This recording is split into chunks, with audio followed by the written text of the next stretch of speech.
Welcome to the Power Within podcast with Richale, a masterclass in mastery of self. Simply put, this is where you get your life.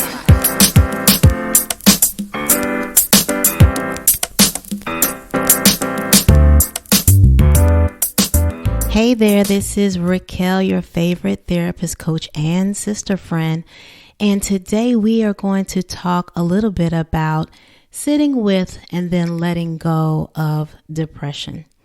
So I've heard in our community, especially in the African American community, CEO women, highly accomplished yet highly stressed out, highly involved in family, community, and in work, but still finding themselves battling with depression. And so today I would like to share with you just a little bit about my struggle with depression. And I've heard if I knew a therapist who had depression, I wouldn't go to them. I've heard comments like that. And so I'm aware of that mindset, but I will not let it stop me from helping those of you who are ready to change. Those of you who come to therapists and like myself wanting help, knowing that you're really going to need somebody to relate to if you're going to accomplish this.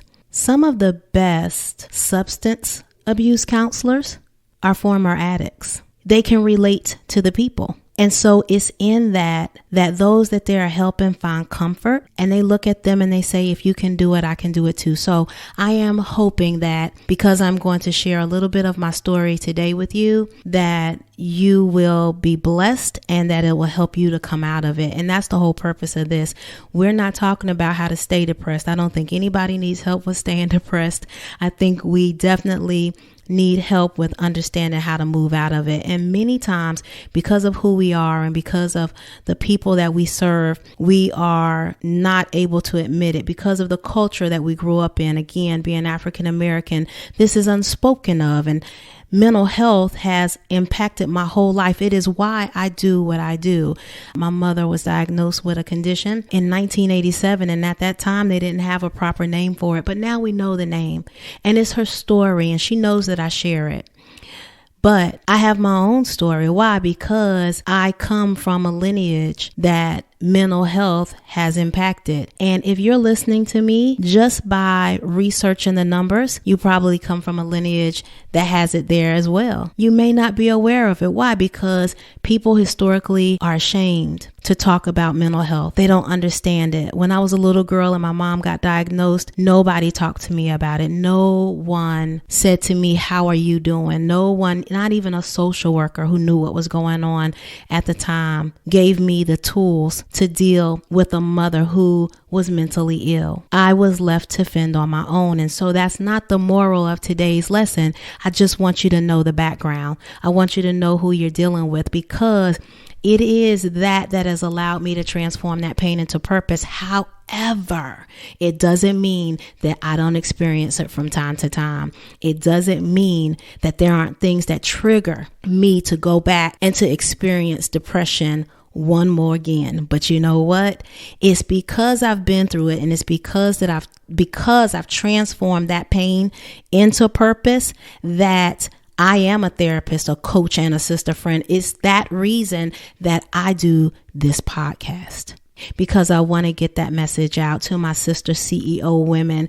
And that's to all women, right? Because whether you are a CEO indeed or a CEO at home raising a family, it doesn't matter. A single woman with a child of your own and you have a career, we all can experience this. No one is exempt. And so we need information. We need people who will be forthcoming, who will be transparent about who they are and their experience. You know, my favorite book says that the wiser women will teach the younger. Oh, that I felt that. The wiser women, meaning the seasoned women, the older women, will teach the younger women. And I see myself there. I've seen myself there for a long time. Who are you helping? Who are you sharing your story with? Somebody needs to know your story. Listen, I can't get this out to everybody unless you share it. So if you're not willing to share your story, will you not hit the share button here today and share my story with somebody else so that they can get free? Because that's what it's going to take. It's going to take us being vulnerable. It's going to take us removing the stigma ourselves to say that this is not okay. And that if this is what you're going through, then girlfriend, I'll go through with you. That's what this is about. And so today on The Power Within, we're going to talk about sitting with, then letting go of depression, because as I always say, you cannot stay here. So I don't know if you can tell right now, but I'm pumped up. I'm from Jersey and I talk really, really fast. I have learned to slow down because I'm here in North Carolina. And when I first got here, everybody said, Raquel, you talk too fast. But when I get really, really excited, I get to talking like nobody's business really fast. So I'm going to try to slow down, but I'm excited because you're going to help me get this message out. You're going to send it to every last one of them. Do that from your heart. Do that from your heart. It doesn't mean that you even speculate that that's what's going on with them. It doesn't matter. Just send it to them, because maybe if they're not going through it, they know somebody who is. So typically, holiday season, I am aware enough to know that I could simply experience or be triggered to experience depression.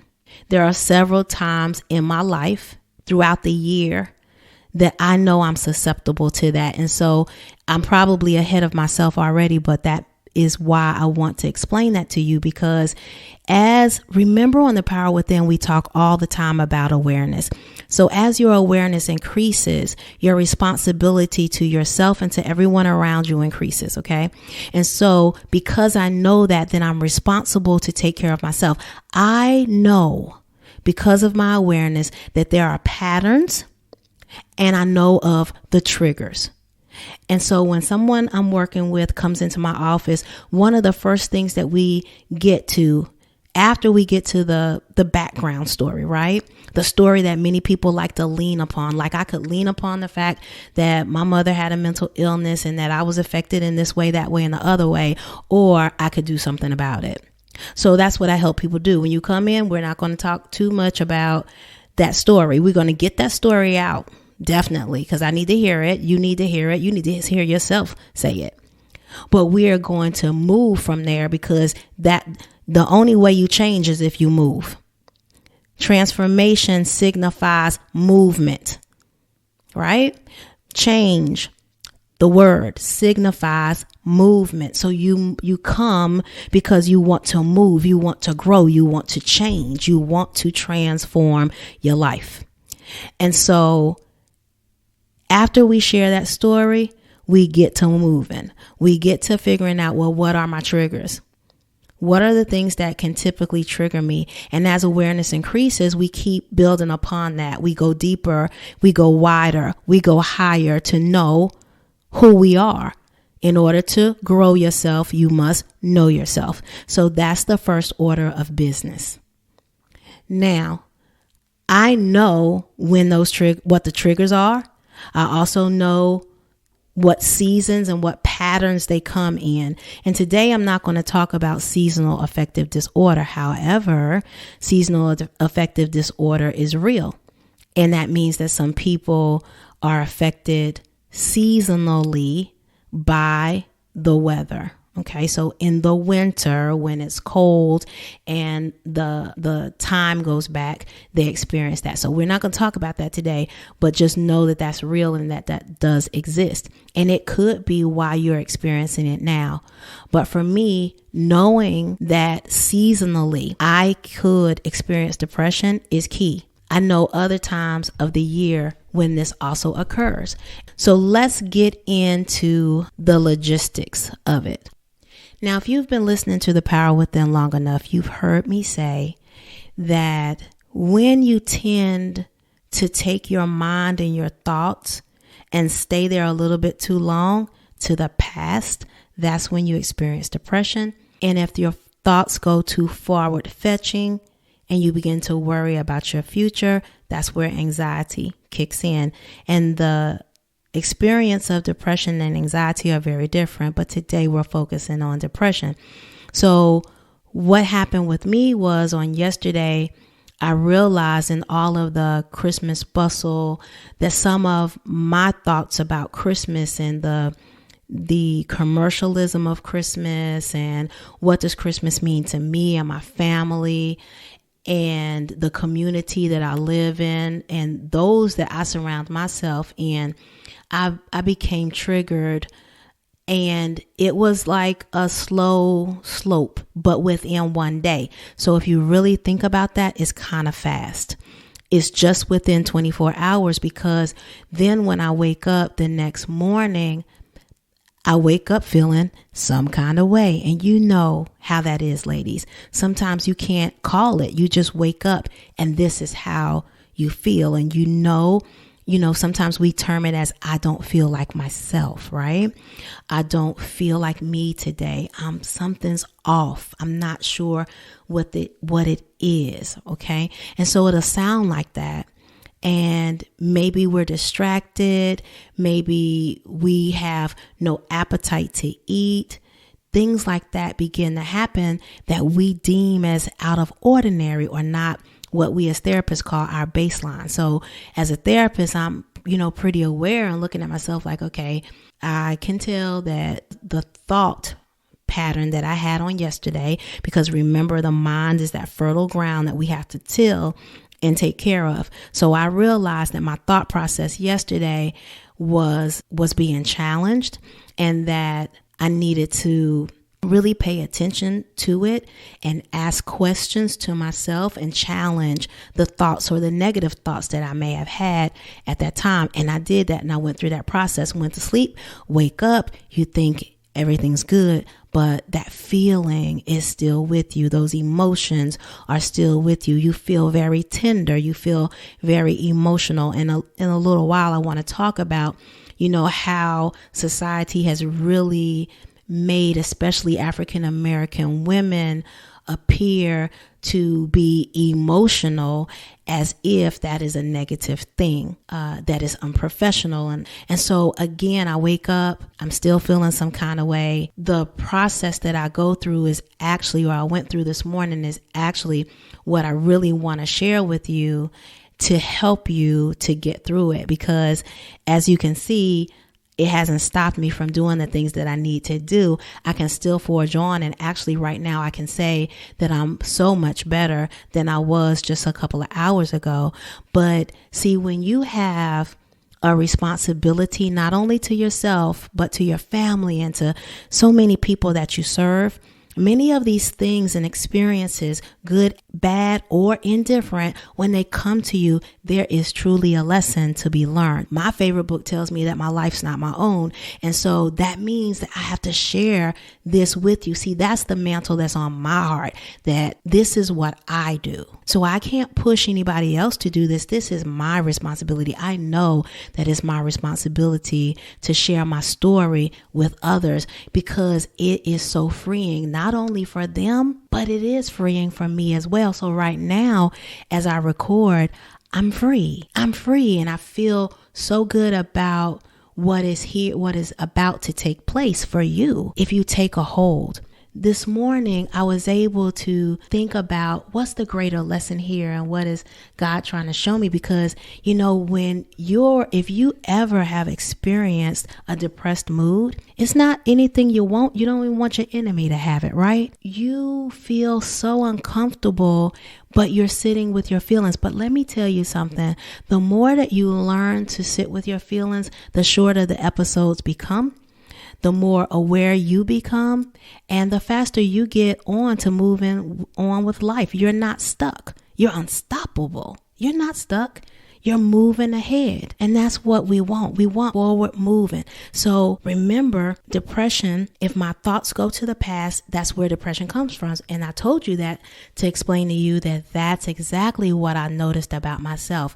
My thoughts and the things that were triggered were directly related to my past. Some of the difficulty and some of the challenges that I had growing up as a young woman who really had to raise herself, and what the holidays meant at that time and all of those kind of things. And so it is so interesting because you don't expect to be triggered. It just comes. So it's a little different when something hits you unexpectedly versus something that you were already expecting and preparing for. So I wasn't prepared for this, but I'm telling you now, the way you prepare is that you go through in each situation and you begin by asking yourself some questions. The first questions that I want you to ask yourself is the same that I did. God, what do you want me to learn? And then try to identify whether your thoughts are in the past or in the future. Now, for some of you, your thoughts may be in both places. That is possible, and that's a challenging place to be in. However, this will still help you in dealing with the past issues, okay? So if your thoughts are in the past at all, then these are the steps that I'm suggesting that you take, okay? And remember, you're worth this, so you got to take this time to sit with. It's uncomfortable, but we must sit with our emotions, okay? So get ready. So the first thing after you ask yourself those questions is I want you to think about the environment. So my thoughts are in the past. I'm being triggered by my past, and that could very well make me feel depressed. Okay. And so now I have to look at my environment. When you look at your environment, I want you to look at your environment in 3 arenas.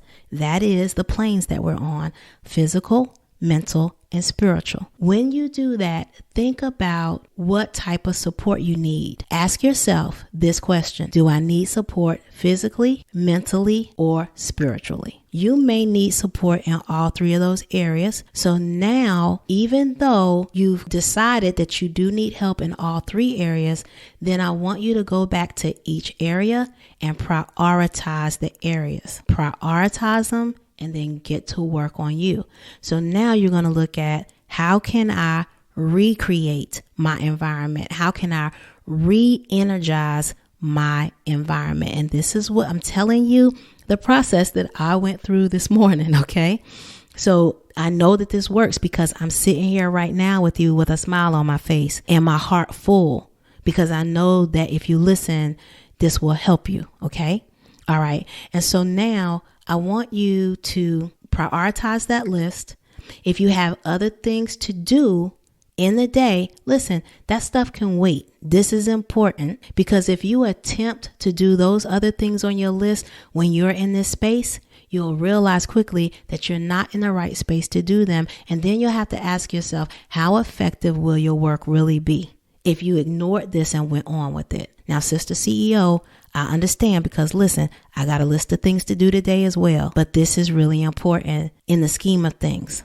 So you have to prioritize what's really important. So now you're prioritizing your list about your support, whether it's physical, mental, or spiritual. And then I want you to take that whole category and move it to the top, number 1, and begin to work on it. So now that you know what area you want to work on, I want you to be careful about your words, because your words have power. As my favorite book says, death and life are in the power of the tongue. So you are going to choose your words carefully and accurately, because this is what is key. There's a condition known as alexithymia. It is an inability to identify and describe emotions experienced by oneself or others. The core characteristics of it are marked dysfunction in emotional awareness, so not being aware of your emotions, social attachment, and interpersonal relating. So this is how both of these are about how we relate to other people and our awareness of even other people's emotions. Have you ever met someone who you gave a cue to emotionally that you didn't want to be bothered, but they didn't read that cue and they never do? So they're hugging on you, kissing on you, all in your personal space. That is a key sign of someone who doesn't sometimes understand that. Now, mind you, only about 10% of the population actually deals with alexithymia. However, just in being socialized, sometimes people are not aware of their feelings and their emotions. And another way that this can actually show up is when you are dealing with children low socioeconomic backgrounds who may not have the education and be on the correct educational level, reading level that they should be on. So sometimes how this looks in my practice is sometimes I'll have a child, and it could be also an adult who historically grew up in low socioeconomic areas and doesn't have a lot of education. They may, for example, need for me to pull out a feeling chart that shows the words angry, sad, disappointed, disgusted, terrified, afraid, because they don't have those words for themselves. And so on that sheet, it'll show the pictures of the faces so that they can relate to the look on the face and be able to further connect with that emotion when they haven't been able to before. Historically, the children that I've worked with who were diagnosed with things like conduct disorder, they generally just didn't have an ability to express their emotions. And when you can't literally do that, then what do you get? You get a child and or an adult who curses a lot, I find. And so this is, you may have heard it before as, lazy thinking. I've heard it called that by my parents. It's like, if you cannot use your own words, then you're being lazy. And so if you're cussing a lot, that's what that is. That's what they would say. All right. So that's how it kind of shows up. Okay. In these instances, we want to give the person that we're supporting as much help as we can to be able to express themselves and express themselves well. Overall, unless you have these reasons, then you're fully capable of expressing your feelings.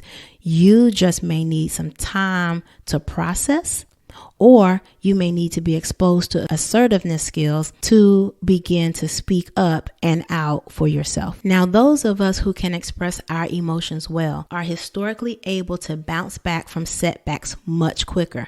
It's called emotional agility, which I share in the C.E.O. course that is coming out January 1. You can take it at any time, but it's one of the topics of a 12-week C.E.O. course for you. Because emotional agility is that important, I had to include it in that series. It simply builds resilience necessary to navigate in this world, because you are going to have challenges. There is no way that you get out of this world without having challenges. And for those of you who didn't have a lot of challenges when you were children, unfortunately experience much more difficulty in navigating when life challenges come later on and you haven't been able to flex that muscle. So it's important that we not shield our children from having challenges in life so that they can have emotional agility, emotional courage, so that they can flex those muscles of resilience and persistence. Okay. All right. So for example, when we talk about the words that we use, choosing them very carefully, remember death and life is in the power of the tongue. So for example, instead of speaking of yourself as if you're an emotion, then speak only to express that you are experiencing it at the time. That's really about awareness. Okay. This is how we learn how to sit with the emotion. So for example, I am depressed versus I am noticing feelings of depression, or I'm noticing that I have a low mood. All right. So now we haven't negated, repressed, or suppressed our feeling. We're aware of it, and we're bringing the awareness to a higher level so that we can do something with it. Because research shows that if you can accurately describe your emotions, you are more likely to determine the exact root cause, and you can choose to resolve it. Emotions really get a bad rap. Emotions are data. They're designed to alert you about your own condition and sometimes the condition of others. All right. Well, time went by so fast. I was so thoroughly enjoying sharing that information with you that there's going to have to be a part 2. So we'll pick up next week with talking more about emotional agility. And I want to give you some examples of that, and then we'll finish the different steps that I went through to help support me through this time. And I think this is really important for those of you during the holiday season who, like me, may experience depressed mood and or full-blown depression during the holidays, really revisiting the past and just continuing in the healing process. What I want to say is, don't beat yourself up. There is help. I'm here. And I want to hear from you. So make sure that you leave a comment, that you follow and like, and that you share this episode and next week's episode, as it's going to finish off what this process looks like and what it looked like for me today. And I just want to continue to share my heart with you. So let me know how this is helping you and any other topics that you want to talk about on The Power Within. Remember, you can leave a voice message for me, and I will respond. I don't have a secretary or anybody like that to do that. I will respond personally. So I want to hear from you, but just know that you are worth this time, all of the effort, all of the work that you're going to have to put in to get beyond this. But you got it. It's in you, and I believe in you. I believe in you just as much as I believe in myself. All right. So I'll see you next week on The Power Within. Remember, the power within you is undeniable. Blessings from your favorite therapist, coach, and sister friend, Richale.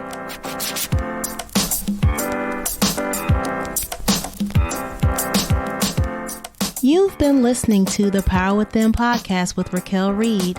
For more information on all things Richale, go to inpoweryou.com. And before you go, don't forget to comment, follow, and share this episode with someone you love.